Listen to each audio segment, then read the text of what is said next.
she's so fine. Hell of a ride, blows my mind. Hell of a ride, lights my... What's good, guys? This story is coming out of New York, courtesy of CNN. It came out yesterday, Thursday, and again, thanks to Marie722 for sending it to me. NYPD officers can no longer search a vehicle due to the smell of marijuana alone, new memo says. The smell of burnt and unburnt marijuana alone is no longer cause for NYPD officers to search vehicles, according to a new NYPD memorandum. The memo, laying out changes in police procedure, comes after New York legalized recreational marijuana for adults on Wednesday. Under the new policy, officers can only search vehicles if a driver appears to be under the influence of marijuana and there is probable cause to believe that they may have been smoking it, or if the driver is seen smoking or vaping marijuana while operating or inside of a vehicle. I think you guys can probably already see the loophole here, but we're going to talk about it. However, the trunk may not be searched unless the officer develops separate probable cause to believe the trunk contains evidence of a crime, reads the memo.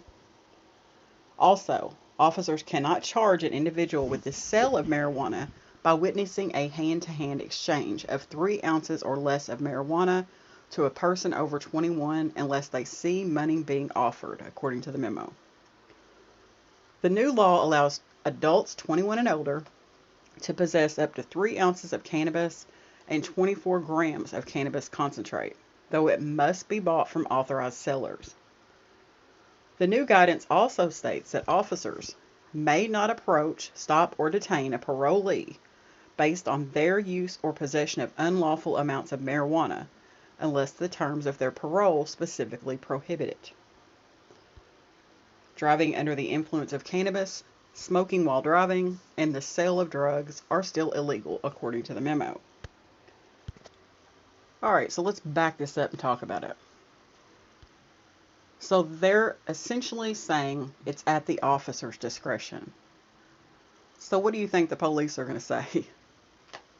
Officers can only search vehicles if a driver appears to be under the influence of marijuana and there is probable cause to believe that they may have been smoking it. Well, the police officer is going to say, you know what, guys? I thought he looked like he was under the influence of marijuana, and it looks like he'd been smoking it.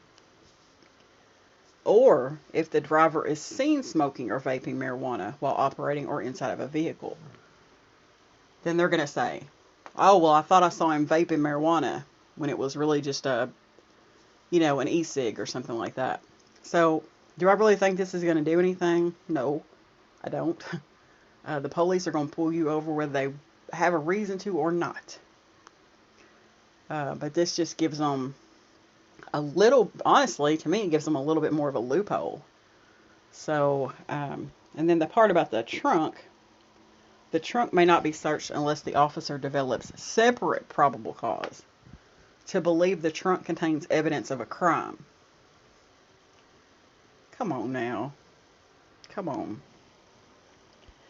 Then the part about the officers witnessing the sale of marijuana in a hand-to-hand exchange of 3 ounces or less. I mean, what are they going to do? Carry scales on them? Like, come on. That's just doing the most. I mean, doing the most. So I'll be interested to see how this new memo really affects things. I think it's just going to make it worse. But we'll see. I'm going to end the video on that note. Thanks for watching, guys.